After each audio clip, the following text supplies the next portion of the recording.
शुभ बिहानी।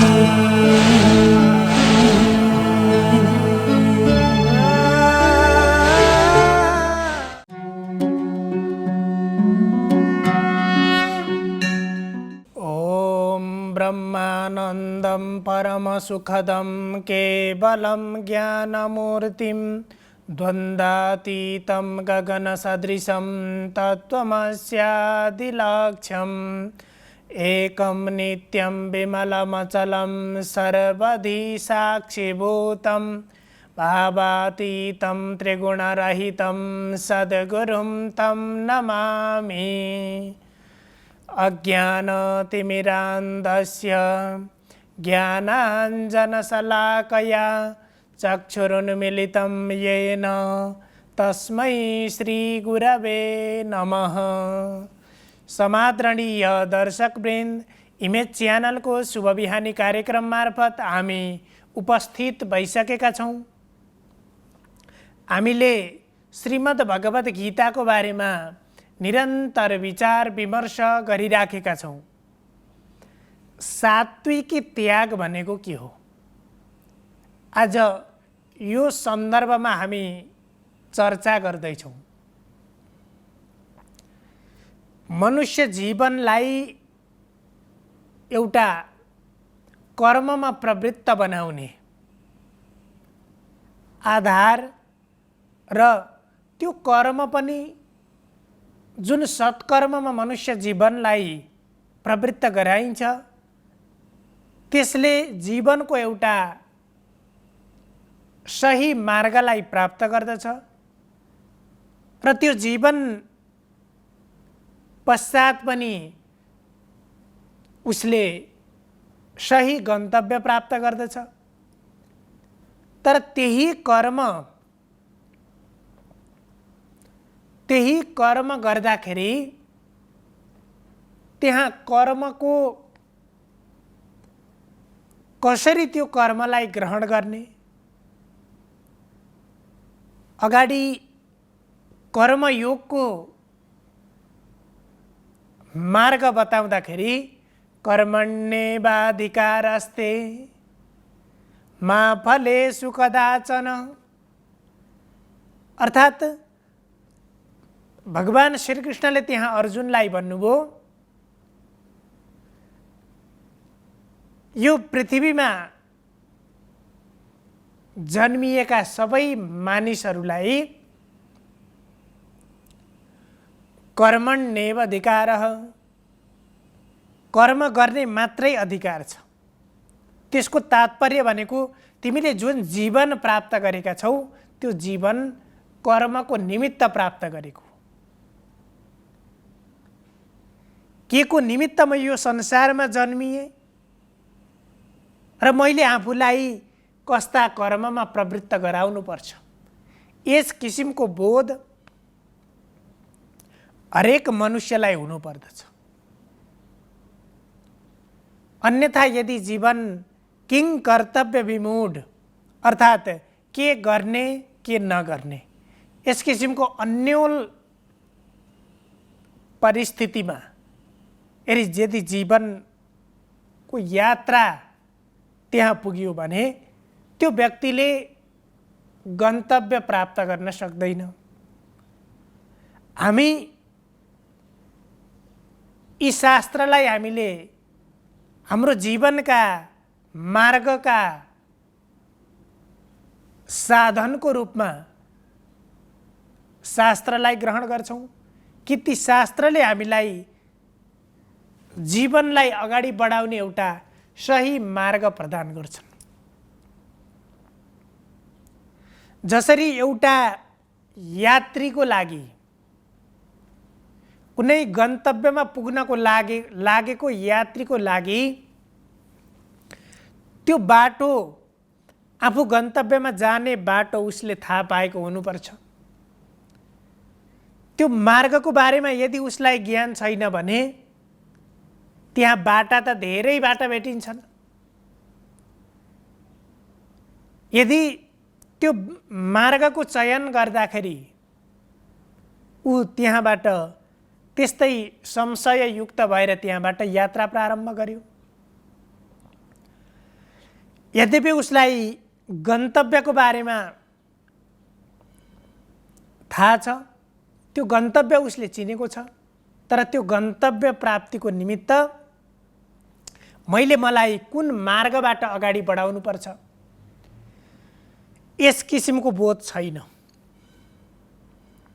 अब त्यो व्यक्तिले जसरी गन्तव्य प्राप्त गर्न सक्दैन, त्यो यात्री जबसम्म त्यो बाटोको बारेमा थाहा पाउँदैन तबसम्म उसले त्यो गन्तव्य भेट्दैन। त्यस्तै गरी यहाँ हामीले पनि यो जीवन प्राप्त गरेका छौँ, यो अत्यन्त उत्कृष्ट मनुष्य जीवन प्राप्त गरेका छौँ।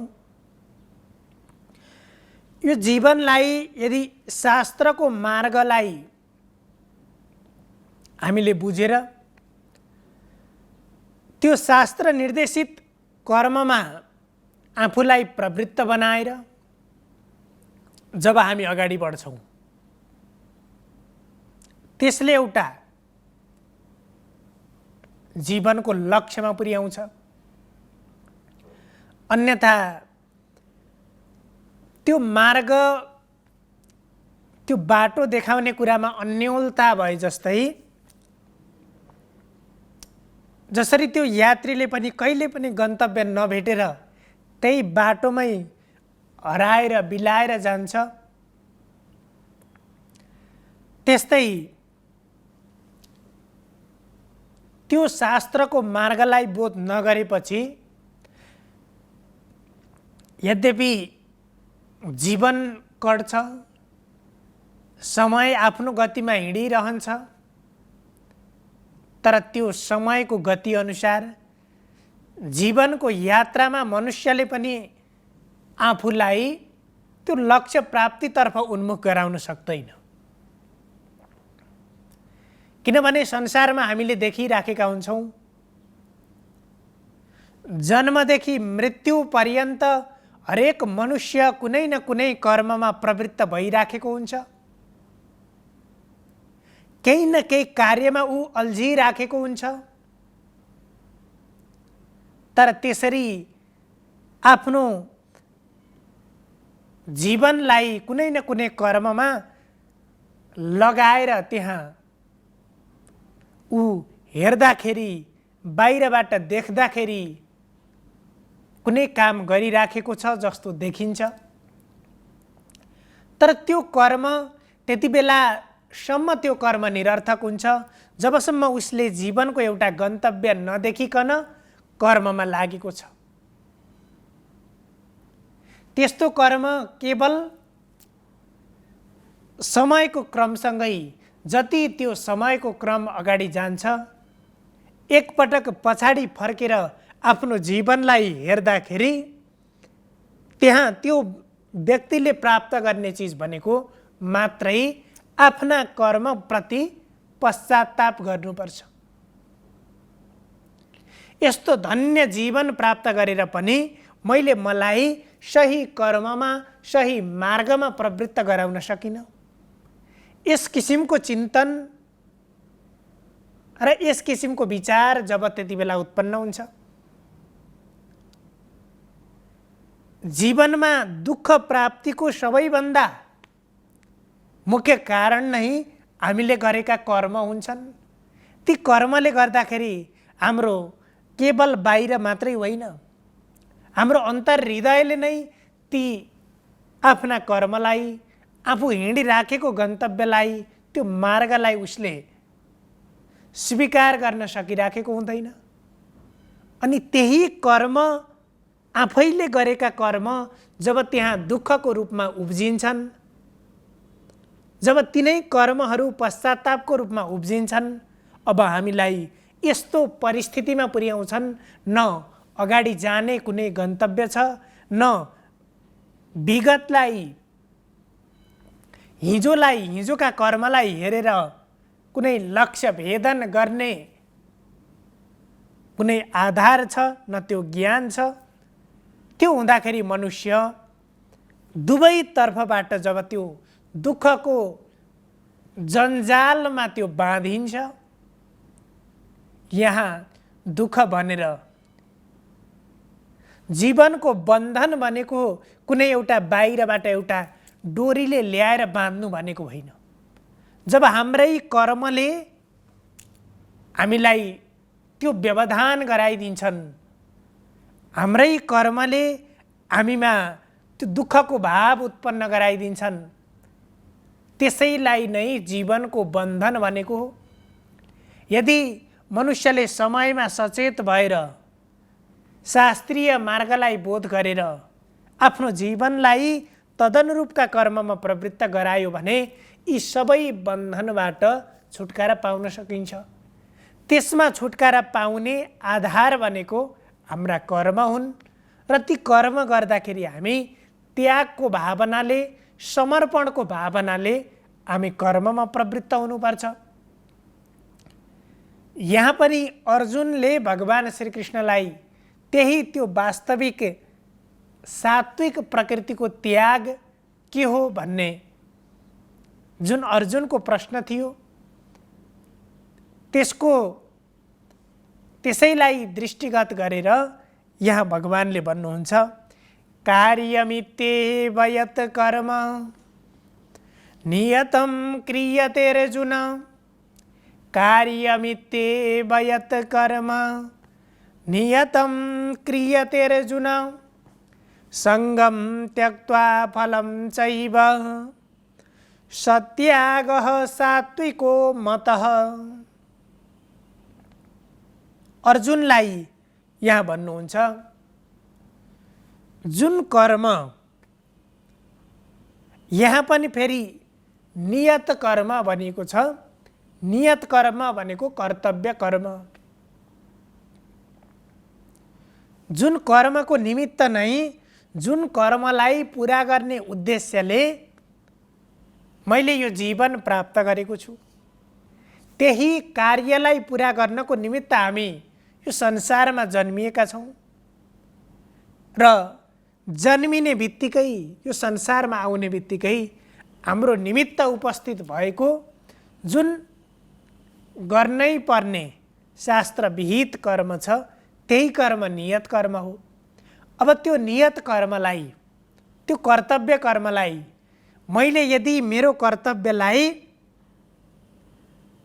कर्तव्य पुरा गर्नुपर्दछ भन्ने भावले कार्यमित्येव यत् कर्म, यो कर्म मैले गर्नुपर्छ किनभने यो मेरो कर्तव्य हो, यस किसिमको भावनाले त्यहाँ यो कर्म गरिसकेपछि मैले यो चिज प्राप्त गर्छु, यो गरेन भने मलाई यस्तो किसिमको दुःख हुन्छ, यी अरू कुरालाई छोडेर केवल यो मेरो कर्तव्य कर्म हो भन्ने भावनाले आफूलाई कर्ममा प्रवृत्त बनाइन्छ र त्यो कर्मप्रतिको आसक्ति, त्यो कर्मको फल प्रति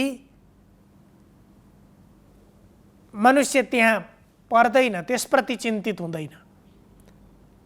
मात्रै त्यहाँ उसले बुझेको हुन्छ यो मेरो कर्तव्य कर्म हो, यसलाई मैले पालन गर्नुपर्छ, यो कर्मलाई मैले पुरा गर्नुपर्छ। केवल यस किसिमको विचारले कर्ममा प्रवृत्त बन्ने र त्यो कर्मको फल र आसक्तिलाई त्यागको भावनाले यदि कर्ममा समर्पित हुने, एउटा लोभको भावनाले मलाई यो चिज प्राप्त हुन्छ भन्ने भावनाले मात्रै कर्ममा प्रवृत्त हुने होइन। केवल उसको दृष्टिमा होस्, उसले सम्झेको होस् कि यो मेरो कर्तव्य हो, त्यसकारण मैले यो पुरा गर्नुपर्छ। यस किसिमको बुद्धिले आफूलाई कर्ममा प्रवृत्त बनाउनु र त्यो कर्मको साथमा कर्मसँग जोडिएर आउने त्यो कर्मप्रतिको, फलप्रतिको आसक्ति, फल प्राप्तिको अभिलाषा, ती वस्तुलाई त्याग गर्नु भनेको वास्तविक रूपमा त्यो सात्विक त्याग त्यसलाई भनिन्छ। किनभने हामीले जस्तो सुकै भावनाले कर्म गरे पनि त्यो कर्म अनुसारको परिणाम कर्म अनुसारको फल स्वतः प्राप्ति हुन्छ। जसरी एउटा अन्धकारले युक्त भएको कोठामा त्यहाँ लाइट लगेर बाल्यो भने लाइट बालिसकेपछि त्यो स्वतः त्यहाँको अन्धकार हटेर जान्छ। लाइट बालेपछि फेरि अन्धकारलाई टिपेर त्यहाँबाट अन्यत्र लगेर फाल्नु पर्दैन। त्यो स्वतः जसरी पनि त्यहाँ त्यो प्राप्त हुन्छ। त्यसै गरी यदि हामी कर्तव्य कर्ममा हामी प्रवृत्त भयौँ भने त्यसको परिणाम अवश्यम्भावी हुन्छ। त्यसकारण हाम्रो ध्यान भनेको कर्तव्य कर्मलाई सही तरिकाले पालन गर्नु, पुरा गर्नु, त्यसतर्फ हाम्रो ध्यान हुनुपर्छ। त्यही नै वास्तवमा सात्विक प्रकृतिको त्याग हो। सर्वे भवन्तु सुखिनः, सर्वे सन्तु निरामया, सर्वे भद्राणि पश्यन्तु, मा कश्चित् दुःखभाग् भवेत्। हजुरहरूको दिन शुभ होस्। धन्यवाद।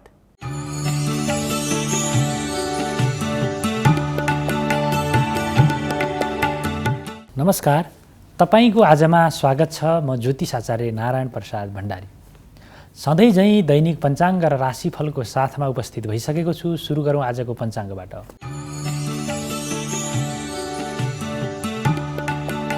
आज विक्रम सम्वत 2080 पुष 19 गते बिहिबार, ईस्वी सम्वत 2023 जनवरी 4, नेपाल सम्वत 1144, पिङ्गल नामक संवत्सर, सूर्य दक्षिणायन, हेमन्त ऋतु, पौष कृष्ण पक्ष अष्टमी, हस्त नक्षत्र दिउँसो 3:06 तदुपरान्त चित्रा नक्षत्र सुरु हुनेछ।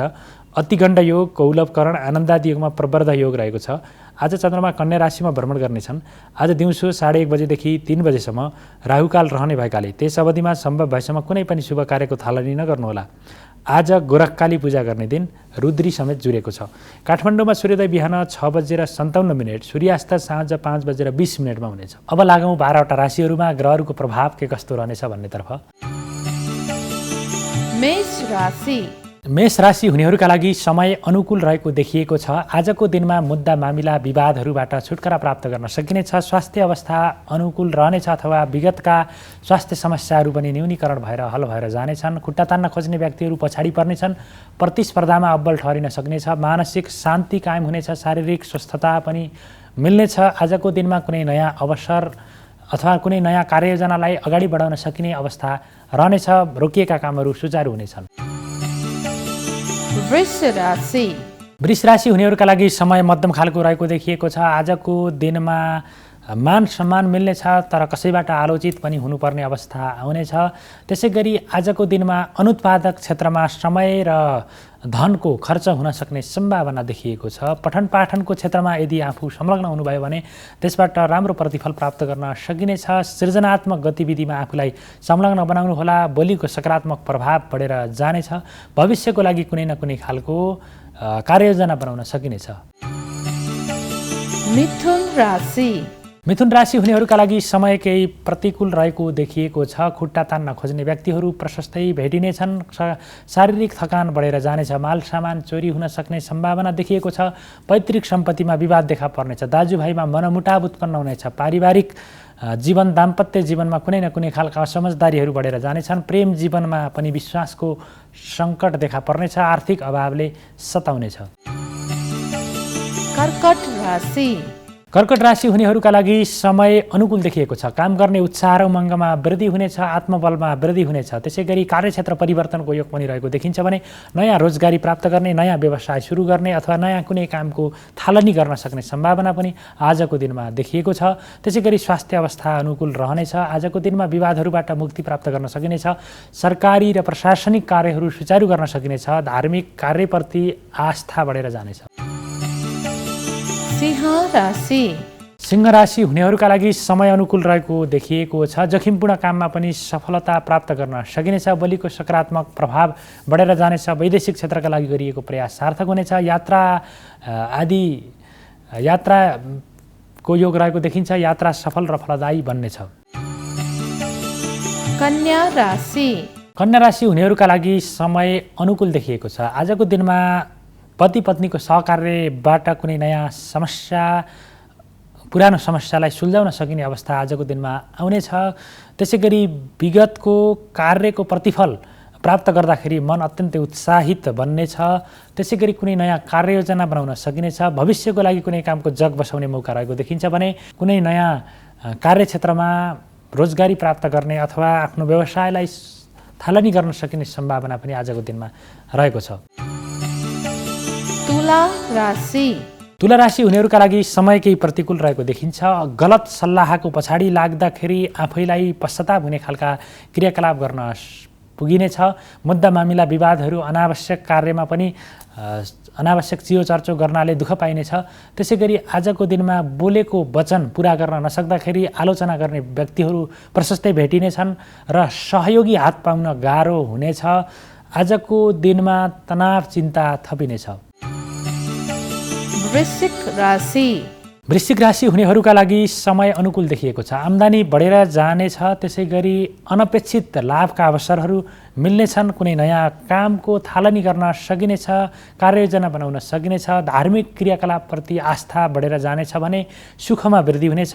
मित्रहरूसँग मिलनको योग रहेको छ भने पुरस्कार प्राप्त गर्न सकिनेछ अथवा पुरस्कृत भइनेछ, सम्मानित भइनेछ, विभिन्न खालका उपहारहरू प्राप्त गर्न सकिनेछ। धनु राशि धनु राशि हुनेहरूका लागि भौतिक वस्तुको जोहो गर्न सकिनेछ। आजको दिनमा निर्णय क्षमतामा वृद्धि हुनेछ। गरेको निर्णय अत्यन्तै सकारात्मक, फलदायी र भविष्यको लागि पनि लाभदायी बन्नेछ। त्यसै गरी आजको दिनमा धार्मिक भावना प्रबल भएर जाग्नेछ। सहयोगी भावना उदित हुनेछ।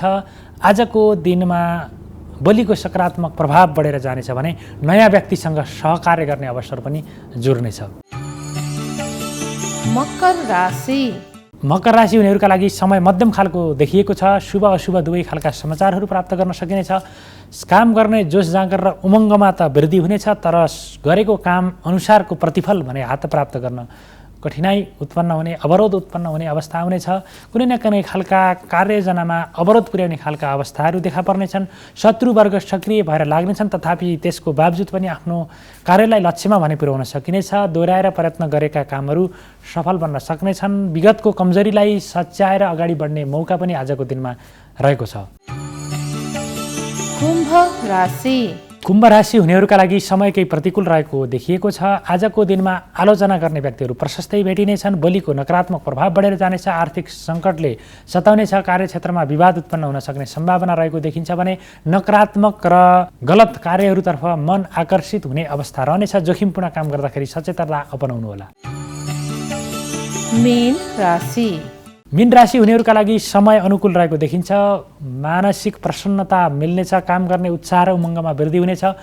विगतको गल्तीलाई सच्याएर अगाडि बढ्न सकिनेछ। अरूको काम गर्दाखेरि पनि आफैलाई नै फाइदा हुने अवस्था हुनेछ। वैदेशिक क्षेत्रका लागि यात्रा आदिको योगमा फलदायी अवस्था रहनेछ। व्यापार व्यवसाय र वैतनिक मार्ग पनि सुखद रहनेछ। यो त थियो तपाईँको आज अन्तर्गत रहेर 12वटा राशिहरूमा ग्रहहरूको प्रभाव के कस्तो रहनेछ भन्ने बारेमा संक्षिप्त रूपमा त्यसको जानकारी प्रस्तुत गऱ्यौँ र राशिफलमा बताइएको जुन ग्रह जनित फल छ त्यसलाई हाम्रा कर्महरू बिना प्राप्त गर्न सक्ने अवस्था हुँदैन। यो कुरालाई अत्यन्तै गम्भीरतापूर्वक मनन गरेर अगाडि बढ्नुहोला। यति भन्दै तपाईँहरूको सबैको दिन मङ्गलमय रहोस्, शुभमय रहोस्। आजको श्रृङ्खलाबाट म पनि बिदा हुन्छु। नमस्कार।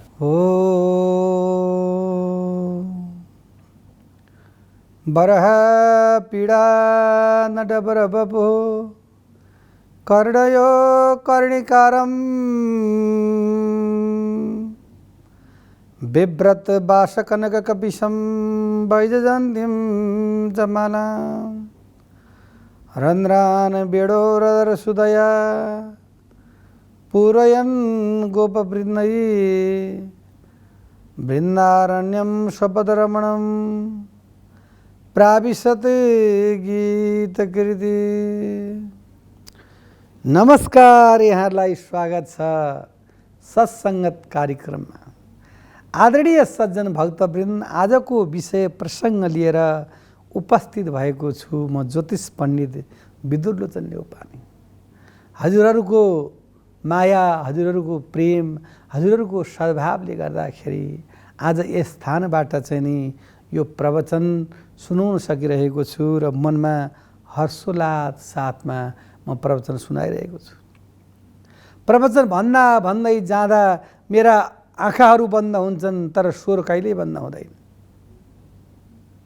लाग्दा कसैलाई लाग्दा गुरु त निधार भन्नुहुन्छ भन्ने, निधाको मान्छेले कसरी भन्न सक्छ? भन्नै भन्दैन। प्रेम विह्वल लोचन, जब परमात्माको चाहिँ नि कुनै प्रकारको छवि सम्झने बित्तिकै आँखा बन्द हुन्छ।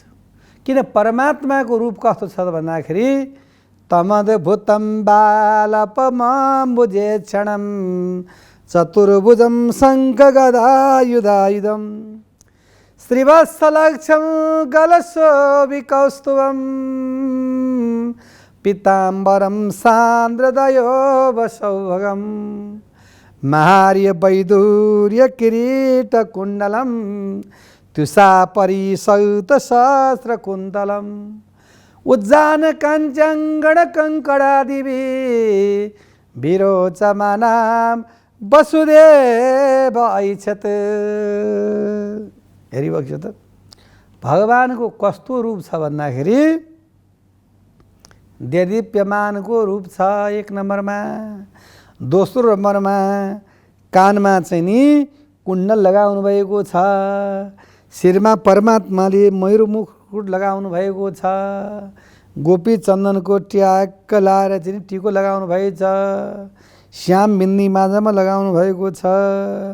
नटवर नागर नन्दा बजरे मन गोविन्दा, नटवर नागर नन्दा मन भजरे नन्द गोविन्दा। हेरिबक्छ त यो मनलाई उहाँले चाहिँ नि पुरै मोडिदिनुहुन्छ। अब यो अरू कुरा भने भाइ यसरी मिलाई मिलाई बानकी पारेर एक ठाउँमा बसेर यी यत्रा 10-15 लाइट क्यामेराबाट उताबाट लाइट आउँछ, कतै बोल्न पाइँदैन, खोक्न पाइँदैन, कनुन पाइँदैन, सकिन्थ्यो बोल्न अड्किन्थ्यो। तर श्रीहरिको लीलाले गर्दाखेरि, गुरुको कृपाले गर्दाखेरि परमात्माको त्यो तेज आउँछ नि, अनि परमात्मा हजुरको चरणमा दण्डवत गर्छु भनेर अनि नेत्र चाहिँ नि बन्द हुन्छ। नेत्र किन बन्द हुन्छ भन्ने विषयलाई चाहिँ सवालमा ल्याउँदाखेरि भगवानको के छ त महिमा भने बक्सिन्छ भन्दाखेरि जब समुद्र मन्थन गरियो, समुद्र मन्थन गर्ने बित्तिकै त्यहाँबाट कालकुट जयर उत्पन्न भयो। अब हीरा मोती मणि माणिक्य गरगहनाहरू आउँछ, सप्तधान्यहरू आउँछ, गाईहरू आउँछन्, अस्त्रै सभा नाम उच्चै सभा नाम गरेका घोडाहरू आउँछन्, हात्तीहरू आउँछन् र त्यो चिजलाई लिएर धनी हुँला भनेको यहाँ त चाहिँ नि एक त नाग तान्नै सकेन, अर्को कुरा दैत्यलाई भने देवताले तिमीहरू चाहिँ पुच्छरपट्टि तान है भन्दाखेरि ए हामी चाहिँ के त उही दिदी अदितिका छोरा उही कश्यपका छोरा होइन, हामी पुच्छर खानी, हामी मान्दैनौँ, हामी त अगाडिपट्टि तान्छौँ भनेर भने अगाडिपट्टि जब तान्नु लागेका थिए नागहरूलाई कष्ट भएर आफ्नो जयरलाई चाहिँ नागहरूले चाहिँ नि निकालिदिए। स्वाँ र फुवा गरेर त्यो जयर यस्तो प्रकारले जब निक्ल्यो ती नागहरू त ती नागहरूको मुखबाट जयर निक्लेको चाहिँ नि त्यो कष्टले गरिकन ती दैत्यहरू त भगाभग मर्न लागे। भगवानले त्यस्तो एउटा मिलाइदिनु भएको थियो के, ब्याकग्राउन्ड भन्छ नि, मेजरमेन्ट भन्छ नि अङ्ग्रेजीमा, म त भन्न नि जान नभने नि हुन्थ्यो, फेरि कता कता एउटा ठोटी अङ्ग्रेजी निक्लिहाल्छ। त्यस्तो व्यवस्थापन चाहिँ नि भगवानले मिलाइदिइ बक्सुनुहुन्छ।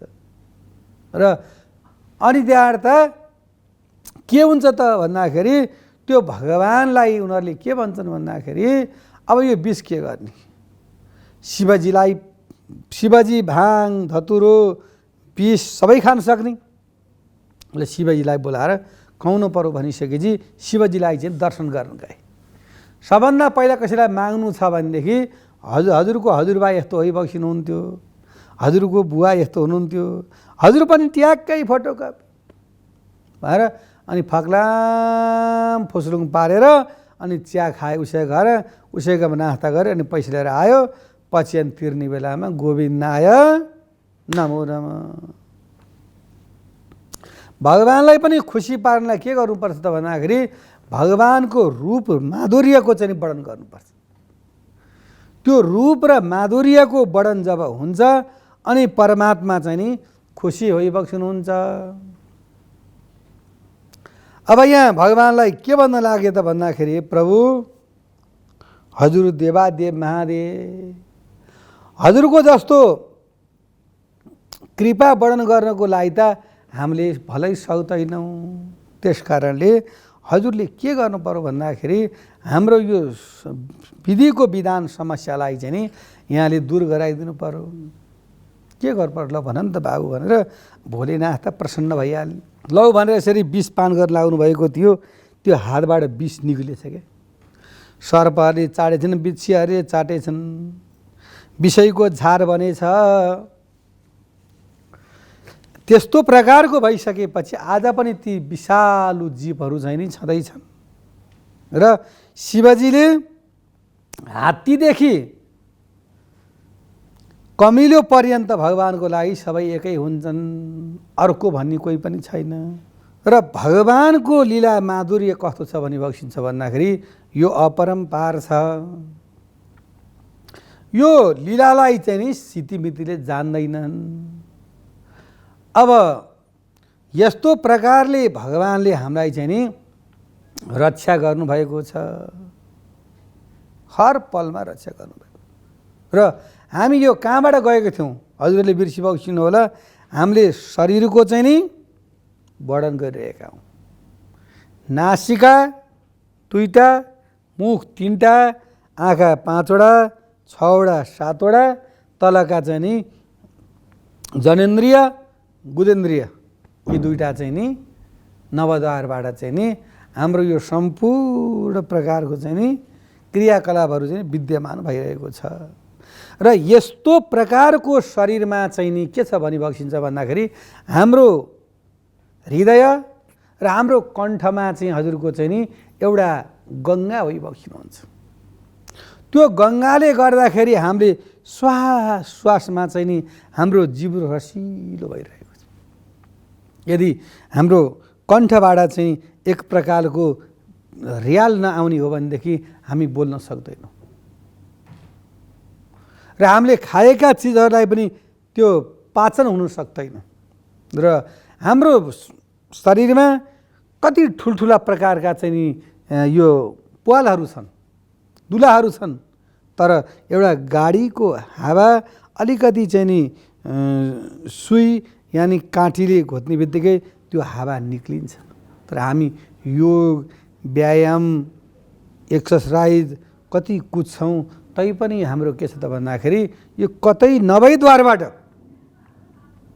हावाहरू चाहिँ नि जाँदैन, वायु जाँदैन। कस्तो प्रकारको चाहिँ बनाउनु भएको छ परमात्माले। र यो परमात्माको धाम कहाँ छ भन्दाखेरि न तद् भासयते सूर्यो न शशङ्को न पावकः यद्गत्वा निवर्तन्ते तद्धाम परमं मम। रामा भद्राचार्य महाराजको चाहिँ नि जन्मदैखेरि नेत्र छैन। रामा भद्राचार्य महाराजले भावमा यसरी भन्नुहुन्छ, त्यो रामायणको चौपाईहरू भन्दाखेरि नेत्र बन्द गर्ने बित्तिकै चाहिँ नि त्यो भगवानको चाहिँ माधुर्य नआउने होइन हो। हेर्दाखेरि नराम्रो त आफ्नो ठाउँमा छ। रामा भद्राचार्य गुरुले जन्मदेखि नै नेत्रविहीन भएर उहाँले चाहिँ नि कति शिक्षा हासिल गर्नुभयो।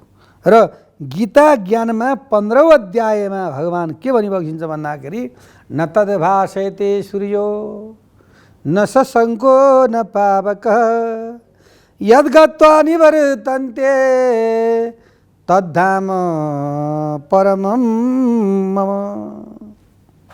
के भनेको यो न तत् भासयते सूर्यो, जहाँ भगवान दिवाकर परमात्मा भगवान सूर्यको चाहिँ नि ताप पुग्दैन, त्यो ठाउँ भनेको मेरो ठाउँ हो।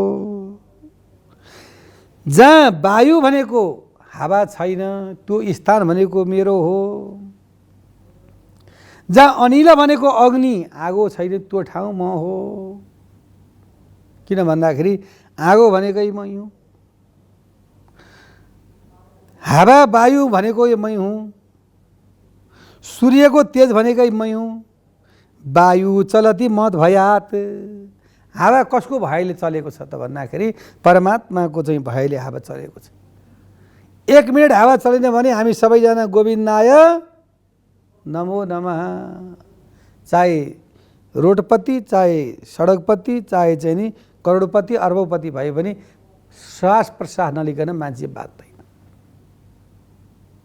त्यस कारणले परमात्माले हामीलाई त्यो वायु हावा पनि जोखेर दिनुभएको छ। कति वर्ष लियो? 100 वर्ष लियो, कोही 125 वर्ष 150 गरी वर्ष बाँच्नुहुन्छ। औतारी बाबाहरू त लामा गुरुहरू त उहाँ त वर्षौँ वर्ष बाँच्नुहुन्छ। आयु वर्ष शतम नृणाम परिमितम रात्रौ तदर्धौ गतम तस्यार्धस्य च परस्य सततम। 100 वर्षमा 50 वर्ष शयन गरेर जान्छ, किन 100 वर्ष त रातिको नै आयु हो। अब त्यो 50 वर्षमा 50 वर्ष 100 मा 50 गएपछि त अब 50 बाँकी सुतेर गयो। अब त्यो 25 वर्ष विद्या अध्ययनमा लाग्नु पर्यो। अब कति रह्यो? 25 वर्ष।